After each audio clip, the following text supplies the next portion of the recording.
Halo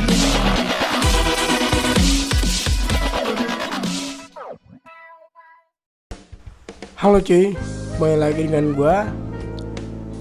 Sekarang di depan gue ini udah ada Xiaomi Redmi Note 8.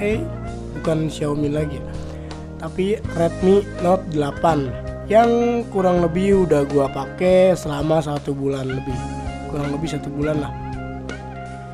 Yang gue mau bahas di sini adalah 4 poin yang ada di dus belakangnya ini nih.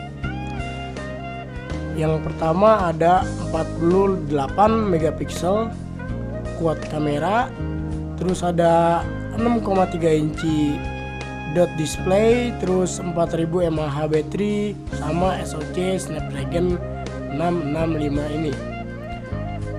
Langsung aja ke poin yang pertama, yaitu soal kamera. Cuy, kameranya ini ada 4 biji cuy, berentet begini ke bawah. Ada di pojok kiri atas, yang salah satu lensanya ini ada yang beresolusi 48 megapiksel. Gua langsung terfokus untuk ngebahas si 48 megapikselnya ini cuy. Untuk sisa kameranya diabaikan aja karena menurut gua nggak terlalu penting.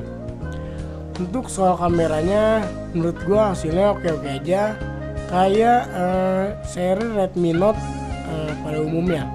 Pokoknya standar-standar aja lah, bagus tapi nggak sebagus flagship. Yang gue keluhin dari kamera belakangnya ini adalah ini cuy, kameranya tuh nonjol banget. Lihat, ini tonjolan ini ada berapa mili nih. Jadi kalau kalian taruh di meja terus takutnya lecet, rawan terkena lecet atau terkena gesekan lah di meja nih. Kalau kalian gue tekan-tekan kayak gini nih, tuh goyang-goyang nih gara-gara kameranya terlalu nonjol. Apalagi untuk kalian yang makainya kasar tuh ngeri banget cuy. Tapi bagi gue sih nggak masalah. Untung Xiaomi ngasih case yang nonjol juga nih di bagian frame kameranya ini. Jadi untuk meminimalisir gesekan di kamera. Untuk kamera depannya sendiri beresolusi 13 megapiksel f2.0 yang menurut gua bagus, bahkan gue suka. Dia ada efek beauty-nya sedikit tapi nggak lebay-lebay amat kayak merek sebelah.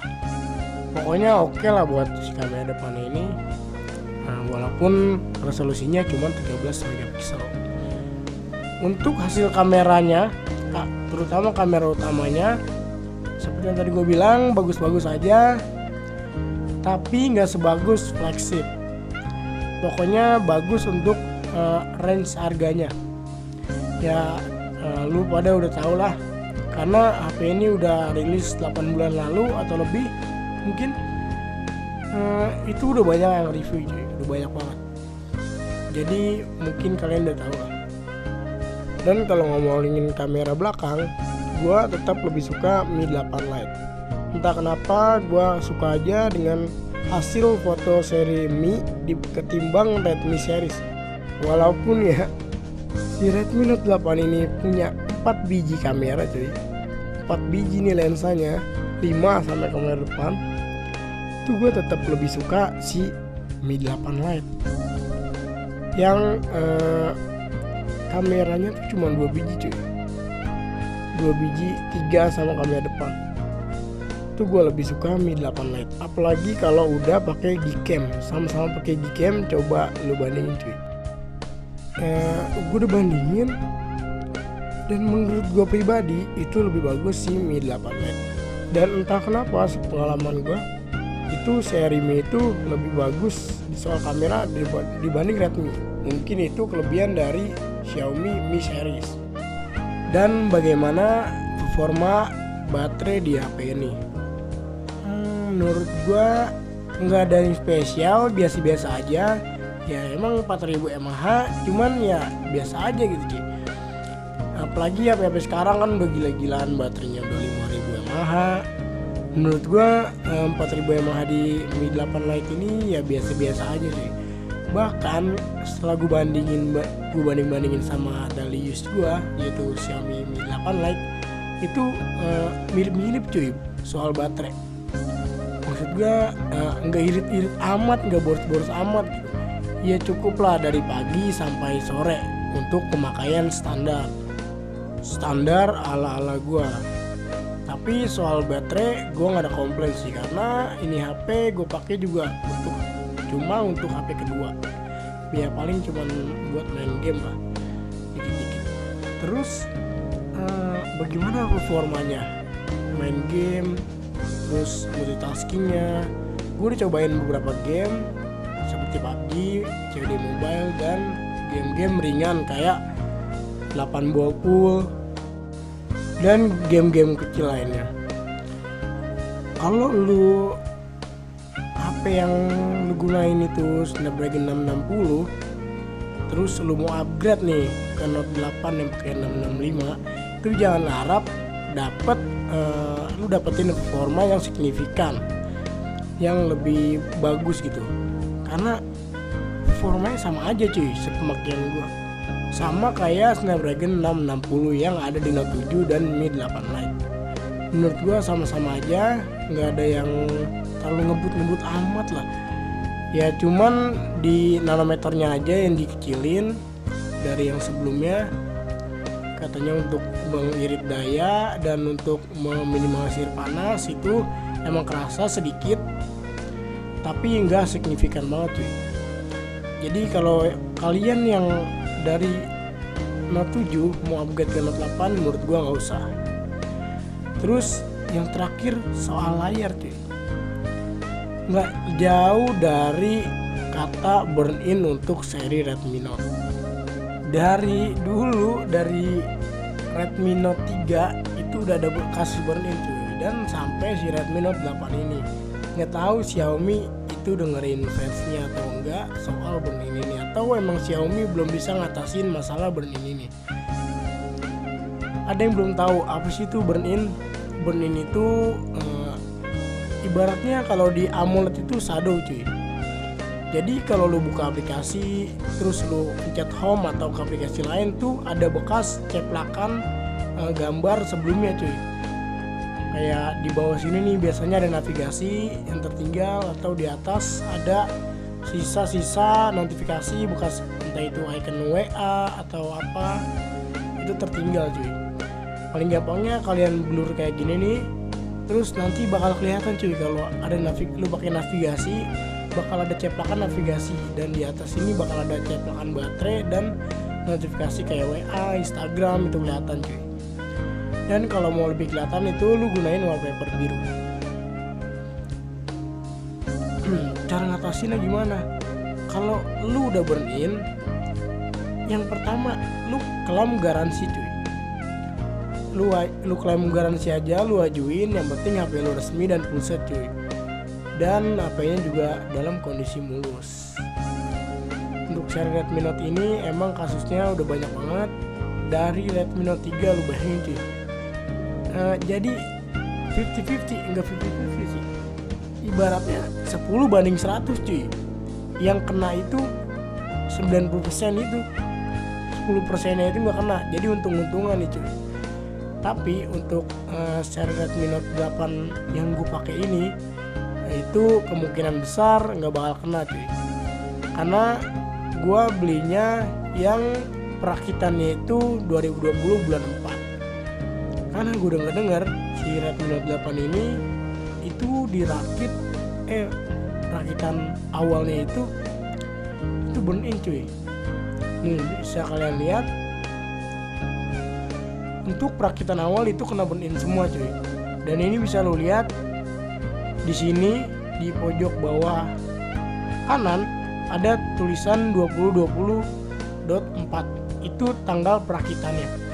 Dan setelah gue dengar katanya aman nih cuy untuk perakitan yang tahun 2020 bulan 4. Dan ternyata bener cuy, unit yang gue pakai ini itu nggak kena burn in sama sekali cuy. Layarnya bersih, dan setelah gue pakai sebulan buat nge-game, mau itu panas apalagi buat map kalau di jalan, itu nggak ada burn in sama sekali cuy. Karena kalau emang burn in, punya temen gue aja baru beli 2 hari itu langsung kena burn in. itu yang keluaran 2019 bulan Desember. Dan gue denger katanya si Xiaomi pernah sempet narik produk-produknya dari pasar untuk diperbaiki soal layar. Untuk Xiaomi ini sendiri, layarnya menggunakan panel IPS berjenis Tianma, mereknya Tianma. Nah, Tianma ini emang keluaran warnanya lebih bagus, tapi nggak luput dari masalah nih. Dari seri Redmi Note 3 itu yang menggunakan Tianma itu, kenapa lagi seri Redmi Note 5 itu burn in-nya parah banget cuy. Gue beli 3 aja sampai itu HP burn in semua, parah lagi. Dan di Redmi Note 8 ini masih pakai Tianma. Beda halnya sama si Redmi Note 8 Pro yang bukan menggunakan panel Tianma. Nggak tahu gue jenisnya, mereknya, cuman yang pasti bukan menggunakan Tianma. Dan jarang banget cuy, malah nggak ada sekali, gue ngeliat sama sekali nggak ada yang terkena burn in di Redmi Note 8 Pro. Dan untuk kalian yang mau beli HP ini second dalam kondisi bekas, gue saranin yang masih ada stiker garansinya kayak gini nih, stiker IMEI kayak gini, cari yang masih nempel, terus yang barang masih mulus, dan terutama full set untuk main aman nih cuy. Kalau kalian terjadi burn in suatu saat, kalian bisa klaim garansi di Xiaomi Service Center. Terus ada yang nanya nih cuy, kenapa nggak beli Redmi Note 9 aja? Kan udah keluar tuh 2 minggu lalu atau seminggu lalu. Alasan gue gini cuy, gue dibandingin si Redmi Note 9 yang baru keluar itu, yang menggunakan prosesor MediaTek G85 itu, gue mending milih Note 8. Bukan soal performa doang sih, soal harga juga. Sekarang kan Note 8 ini udah di angka 2150 lah, udah banyak di Tokped.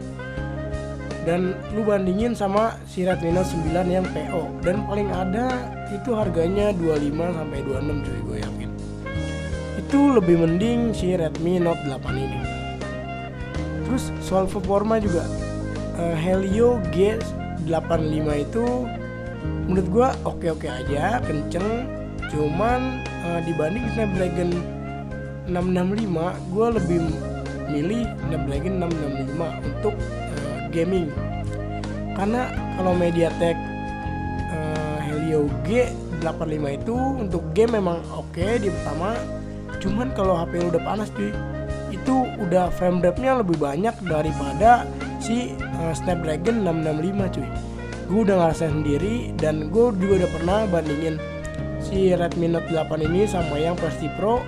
Itu gue lebih suka si Redmi Note 8 biasa untuk performa gaming, apalagi kalau udah panas cuy. Itu frame dropnya lebih minim si Redmi Note 8 biasa ini. Jadi untuk saran gue, kalau lu mau upgrade dari Redmi Note 8 ini ke Redmi Note 9 itu salah cuy. Yang namanya upgrade itu kalau lu nguploadnya itu ke Xiaomi Redmi Note 9 versi Pro nya, itu baru upgrade cuy. Jadi kesimpulannya HP ini masih layak nih untuk dibeli. Menurut gua masih layak banget sih. Selain soal harga, performa juga masih bisa lah untuk 2 tahun ke depan. Terus gua saranin lu beli yang perakitannya itu di tahun 2020 bulan 4 cuy, yang menurut gue lebih aman. Tapi gue nggak ngejamin kalau semua HP-nya itu aman dari burn in, karena HP ini kan diproduksi secara massal. Namanya barang massal itu pasti ada yang cacat ya.